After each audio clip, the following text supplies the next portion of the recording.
प्रारंभिक रचनानुवाद कौमुदी में अभ्यास 18 देखेंगे।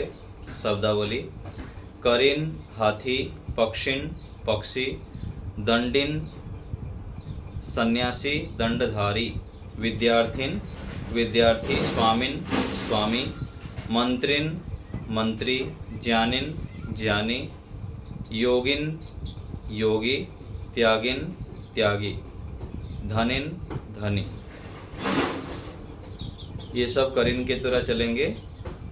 और आगे है ख में धातु, आत्मनेपदी धातु है। सेव धातु सेवा करना, लव धातु पाना, वृद्ध धातु बढ़ना, मुद धातु प्रसन्न होना, सह धातु सहन करना, याच धातु मांगना। ये सब आत्मनेपदी धातु हैं। ग सकृत एक बार, असकृत बार बार, मुहुः बार बार, पुनः फिर। ये अव्यय है। सूचना: क करीन से धनिन तक करीन के तुल्य। ख सेव धातु से याच धातु तक सेवते के तुल्य चलेंगे। व्याकरण: नीचे करीन, यहाँ पर इस अभ्यास में करीन शब्द के विषय में दिया गया है। आत्मनेपद के लट लकार और अनुस्वार संधि, नीचे जो संधि आ रहा है उसको अनुस्वार संधि कहते हैं। एक करीन शब्द के पूरे रूप स्मरण करो। देखो शब्द संख्या 10। पक्षिन आदि के रूप इसी प्रकार चलाओ। नियम 10 इन शब्दों में लगेगा। न को ण हो जाता है र के बाद, र और मूर्धन्य स्व के बाद न को ण हो जाता है। जो नियम 10 में है वहाँ यहाँ पर लगेगा। करीन पक्षिन मंत्रिन। सेव धातु सेवते सेवेते सेवन्ते, सेवसे सेवेथे सेवध्वे, सेवे सेवावहे सेवामहे। संक्षिप्त रूप: एते अते एते अन्ते असे एथे अध्वे ए आवहे आमहे। संक्षिप्त रूप लगाकर लव आदि के रूप बनाओ। जैसे लभते, वर्धते, मोदते, सहते, याचते। ये सेव धातु के तुल्य ही सारे लट लकार के रूप चलाएंगे आत्मनेपद में। सूचना: भ्वादिगण की सभी आत्मनेपदी धातुओं के रूप सेव के तुल्य चलेंगे। संस्कृत में जो धातुएं होते हैं उनको भी 10 विभाग कर दिया गया है। भ्वादिगण, अदादिगण, स्वादिगण, ऐसे करके आगे जब पढ़ेंगे उसमें देखेंगे। अभी केवल इतना समझिए कि भू आदि एक गण है। गणपाठ एक पुस्तक है, जैसे अष्टाध्यायी पुस्तक है ऐसे गणपाठ एक पुस्तक है। तो उसमें भू आदि, पहला जो भू शब्द से शुरू हुआ है इसलिए भू आदि गण बोलते हैं उसको। तो भ्वादि गण की सभी आत्मनेपदी धातु सेव के तुल्य ही चलेंगे। सूचना: जिन धातुओं के अंत में लट में अति, अतः, अंति आदि लगते हैं उन्हें परस्मैपदी कहते हैं। जिनके अंत में अते, एते, अन्ते आदि लगते हैं उन्हें आत्मनिपदी कहते हैं। परस्मैपदी और ये हो गया आत्मनिपदी। अभ्यास 5, 6, 7 में दिए प्रथमा द्वितीय के नियमों का पुनः अभ्यास करो। तो अभ्यास जो पीछे 5, 6 और 7 आया था उसका भी फिर कुछ अभ्यास यहाँ पर कराएंगे। आगे जब हिंदी से संस्कृत बनाएंगे तब अभ्यास कराएंगे। नियम 52 देखिए। मनुस्वारः पद अर्थात शब्द के अंतिम म के बाद कोई व्यंजन हो तो म को अनुस्वार हो जाता है। फिर से देखिए, पद अर्थात शब्द के अंतिम म के बाद यदि कोई व्यंजन हो तो म को क्या हो जाएगा, म हट के अनुस्वार लग जाता है। और बाद में स्वर हो तो म नीचे रहेगा, बाद में स्वर होगा तो म नीचे रहता है, अनुस्वार नहीं होता है। जैसे कार्यम करोति, कार्यम जमा करोति, तो कार्यम के ऊपर म आ गया क्योंकि आगे व्यंजन है, क है, इसलिए ऊपर अनुस्वार हो गया म हट के। और आगे है सत्यम वद, सत्य, सत्यम में म हलन था, आगे व्यंजन है व, इसलिए म हट के ऊपर अनुस्वार हो गया। गृहम गच्छति, तो आगे गच्छति ग व्यंजन है, इसलिए गृहम ऊपर म ऊपर चला गया, अनुस्वार हो गया। गृहम अगच्छत, तो यहाँ पर अलग रहता है, अनुस्वार ऊपर नहीं गया। इसको अलग अलग भी लिख सकते हैं, गृहम अगच्छत जब वाक्य लिखेंगे, अथवा म को अ के साथ जोड़ के गृह म गच्छत ऐसे भी लिख सकते हैं। तो इसको कहते हैं मनोस्वार, अनुस्वार संधि। व्यंजन यदि आगे होता है तो म को अनुस्वार हो जाता है। ठीक है, इसमें कुछ पूछना है तो बताइए, जितना हम पढ़े यहाँ पर। तो इसमें आत्मनेपदी धातु है और करिन शब्द नया आया है और अनुस्वार संधि इस अभ्यास में। नमस्ते। अच्छा ठीक, गौण पाठ क्या है?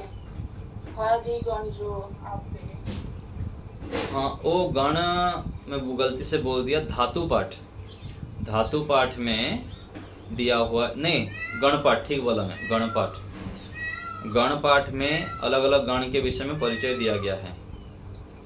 गण पाठ, धातु पाठ नहीं, धातु पाठ के अंदर ही ना, धातु पाठ के अंदर ही भुआदि गण, स्वादि गण, अलग अलग गण दिया गया है धातु पाठ में। तो उसमें जो 10 गण होते हैं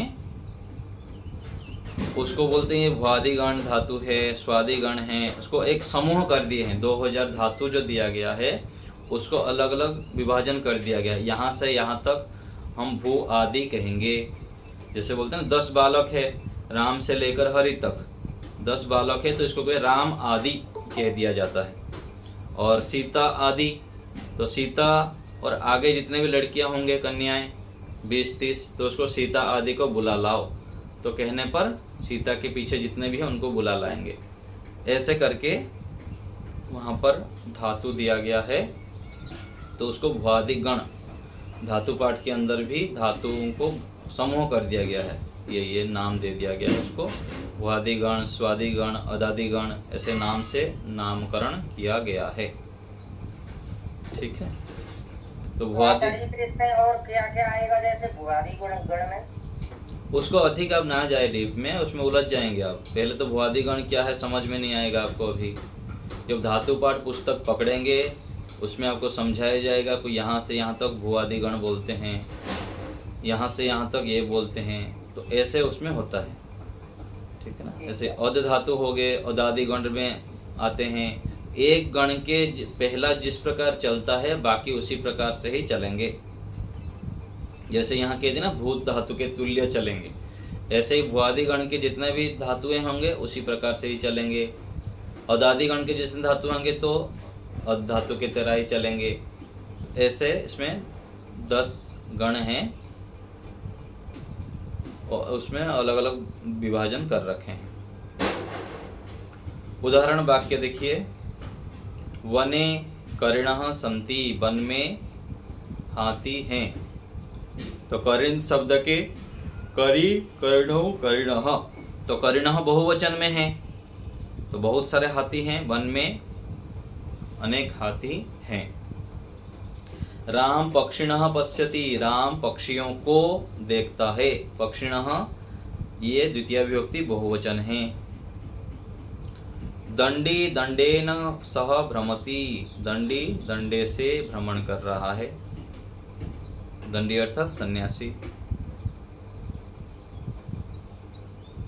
तो मूल शब्द तो दंडिन है, लेकिन प्रथमा विभक्ति एक वचन में दंडी ऐसे होता है।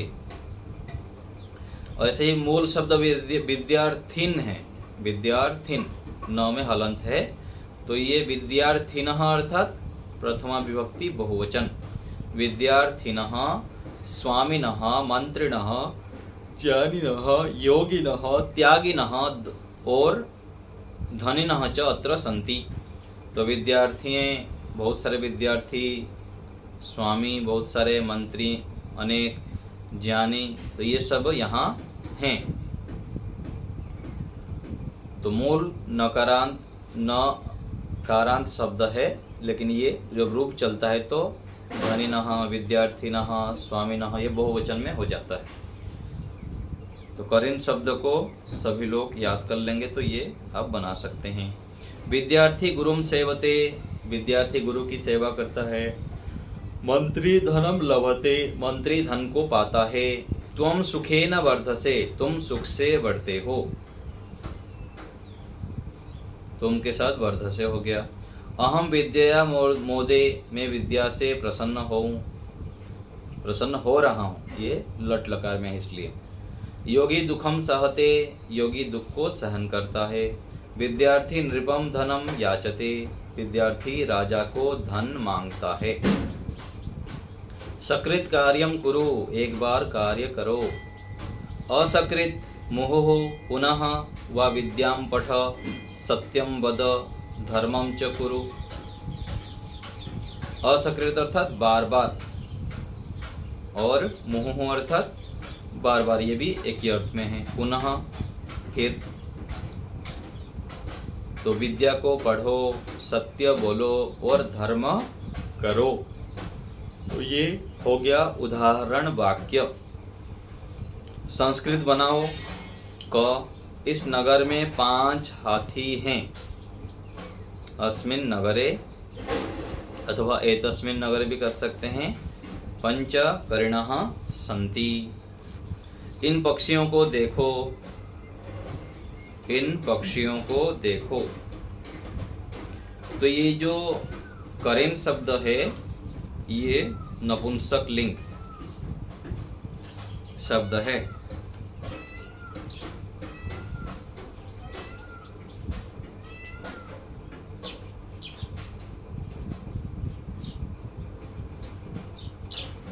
करेन शब्द इनंत नपुंसक लिंग है, नहीं पुल्लिंग दिया है, ठीक है, मैं गलती से बोल दिया। तो ये पुल्लिंग शब्द है। करेन शब्द पुल्लिंग होने से, तो यहाँ पर जो विशेष से विशेषण करेंगे ना, जब हम तत्शब्द तत्शब्द आदि का लगाते हैं तो उसका ही पुल्लिंग लगाएंगे। जैसे यहाँ पर इन पक्षियों को देखो, इन पक्षियों को देखो, तो यहाँ पर एतान पक्षिणः पश्य अथवा पश्यतु, तो पक्षी शब्द पुल्लिंग हो गया, इसलिए एतान पक्षिणः पश्यतु द्वितीय विभक्ति बहुवचन में होगा ये। दंडी इधर आ रहा है, दंडी इधर इतः आगच्छति अथवा अत्र आगच्छति बोल सकते हैं, यहाँ आ रहा। विद्यार्थी ज्ञानी, योगी और त्यागी की सेवा करता है। विद्यार्थी, तो एक एक वचन यदि करेंगे तो ज्ञानिनम सेवते, योगिनम सेवते, योगिनम त्यागिनम च सेवते, ऐसे कर सकते एक वचन में जब करेंगे। तो विद्यार्थी ज्ञानिनम योगिनम त्यागिनम च सेवते। आगे है स्वामी धनी से धन मांगता है। स्वामी धनिनम धनम याचते, स्वामी धनिनम धनम याचते। योगी दुख सहता है। योगी के लिए केवल योगी भी लिख सकते हैं, अथवा यहाँ पर जैसे यहाँ पर तो योगी नहीं आया है, तो योगी दुखम सहते। मंत्री धनम लभते सुखे न च वर्धते। योगी और त्यागी प्रसन्न होते हैं। योगी त्यागी च यहाँ बहुवचन में है, इसलिए योगिनः त्यागिनः च मोदन्ते बहुवचन में। 9 नंबर देखिए, योगी एक बार भोजन करता है, योगी सकृत भोजनम करोति। धनी बार बार भोजन करता है, धनी असकृत भोजनम करोति। ज्ञानी के चारों ओर विद्यार्थी हैं, ज्ञानिनः सर्वतः विद्यार्थिनः सन्ति। केवल ज्ञानी यदि करेंगे तो एक वचन में भी कर सकते हैं। ज्ञानी ने ये सर्वतः लगा है ना, ज्ञानी के, तो यहाँ पर द्वितीय विभक्ति बाद में बोलेंगे। जहाँ भी त्रुटि हो जाएगा मेरे से सब नोट करके रखिए, जो पूछना होगा बाद में बोलेंगे। तो ये चारों ओर है, इसलिए ज्ञानिनम सर्वतः विद्यार्थिनः सन्ति। मंत्री के दोनों ओर ज्ञानी हैं, मंत्रिणम उभयतः अथवा अवितः ज्ञानिनः सन्ति। मंत्रिणम उभयतः ज्ञानिनः सन्ति। त्यागी वन में जाता है, त्यागी वने, वन में जा रहा है तो यहाँ पर गम धातु के साथ द्वितीय विभक्ति होता है तो वनम गच्छति कर लेंगे। विद्यार्थी विद्यालय जाते हैं तो विद्यार्थिनः विद्यालयम गच्छन्ति। वह गुरु की सेवा करता है, सह गुरुम सेवते। वह धन पाता है, सह धनम लभते। तू बढ़ता है, त्वं वर्धसे। तू प्रसन्न होता है, त्वं मोदसे। मैं दुख सहता हूँ, अहम दुखम सहे। मैं राजा से धन मांगता हूँ, अहम नृपम धनम याचे। तो ये हो गया हमारा संस्कृत बनाओ। आगे अशुद्ध वाक्य शुद्ध आप कर लेंगे देख के, और संधि बनाओ भी कर लेंगे। अब बोलिए, हाथ उठाइए, किसको कुछ पूछना है तो। कमलेश माता जी बोलिए। आचार्य जी, मैं ये आपने ऐसे बोला ना, योगी दुख सहता है, योगी त्यागी प्रसन्न होते हैं, तो एक वचन में तो करी करणम करणः करी शब्द है, तो फिर योगी और त्यागी नहीं आएगा क्या इसमें? योगी त्यागी च मोदते। हाँ हो जाएगा, मोदन्ते यहाँ बोल दिया ना। हाँ तो मोदेते करेंगे, द्विवचन यदि करेंगे। और यदि बहुवचन करना चाहेंगे तो योगिनः त्यागिनः च मोदन्ते। तो आचार्य जी, योगी ने त्याग ने तो फिर बहुवचन में हो जाएंगे, और योगी और त्यागी करेंगे तो एक एक वचन ही तो रहेगा, एक वचन। हाँ जी, एक वचन ही रहेगा। ऐसे योगी एक बार भोजन करता है, तो आप बोल रहे थे योगिना सकृत भोजनम करोति, तो योगी नहीं आएगा, योगी सकृत भोजनम करोति। हाँ योगी करेंगे यहाँ पर। ऐसे ही आपने ये बोला धनी बार बार भोजन करता है, तो इसमें धनी क्यों आएगा? धनी असकृत भोजनम करोति। धनी नह यदि करेंगे तो अंत में कुर्वन्ती हो जाएगा, ठीक है। और केवल धनी यदि करेंगे करता है, एक के लिए आ रहा है ऐसे। हाँ तो कर सकते हैं, एक के लिए कर दीजिए। ऐसे ज्ञानी की ओर चारों ओर विद्यार्थी है, तो ज्ञानी तो एक ही है ना। ज्ञानिनम क्यों बोला इस जगह पे आपने? ज्ञानिनम एक वचन में ना ज्ञानिनम होता है, इसलिए। नहीं, करी की तरह चलाएंगे ना तो कहाँ है? करी करणम करणा ऐसे है। द्वितीय विभक्ति में क्या है? द्वितीय में करणम। करणम के लिए तो ज्ञानिनम होगा ना फिर। के साथ में द्वितीय आएगी। तो ज्ञानिनम हो जाएगा, जैसे करणम होता है ना, ऐसे यहाँ पर द्वितीय विभक्ति में ज्ञानिनम हो जाएगा। तो आचार्य जी, करणम तो जैसे हाथी को तब होगा, तो इसमें तो के आया है ज्ञानी के। द्वितीय विभक्ति के नियम हैं, अवितः उभयतः सर्वतः के साथ द्वितीय विभक्ति होती है। आ गया समझ में। और कुसुम माता जी बोलिए। अच्छा जी, ये योगी और त्यागी प्रसन्न होते हैं यहाँ पर, तो मेरे समझ में तो बहुवचन आएगा। दो व्यक्ति को भी हम हैं बोल देते हैं ना, केवल एक होता है तो है बोलेंगे। सिर्फ द्वितीय विभक्ति को द्विवचन लगेगा फिर? हाँ द्विवचन में कर लेंगे ना, प्रथमा विभक्ति द्विवचन में। प्रथमा विभक्ति तो नहीं बोलेंगे, प्रथम पुरुष के द्विवचन। मोदेते ऐसे करेंगे। ठीक है। और किसी को कुछ पूछना है तो बताइए, इसमें कहाँ समझ में नहीं आया तो। मंत्री धन पाता है और सुख पूर्वक बढ़ता है। मंत्री धन लभते लभते सुखेन च वर्धते। सुखेन च वर्धते, ठीक है। सुख पूर्वक रहता है, दुख पूर्वक रहता है, इस अर्थ में आया था ना, तो इसमें तृतीया विभक्ति लगाएंगे।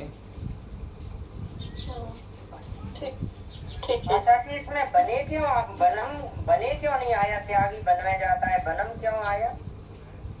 ये जान गमनार्थक धातुओं के साथ द्वितीय विभक्ति हो जाती है, इसलिए। ठीक है आचार्य। नियम एक आया है ना, उस अर्थ में हम यहाँ लगा दिए। और बाकी तो मंत्री धन पाता है और सुख पूर्वक बढ़ता है, तो पानी की सपूर्ति नहीं आएगी क्या? नहीं, तृतीय विभक्ति होती है इसमें। यहाँ पर सुख से रहता है, दुख से रहता है, तो ये स्वभाव अर्थ में होने से तृतीय ऐसे कर लेते हैं।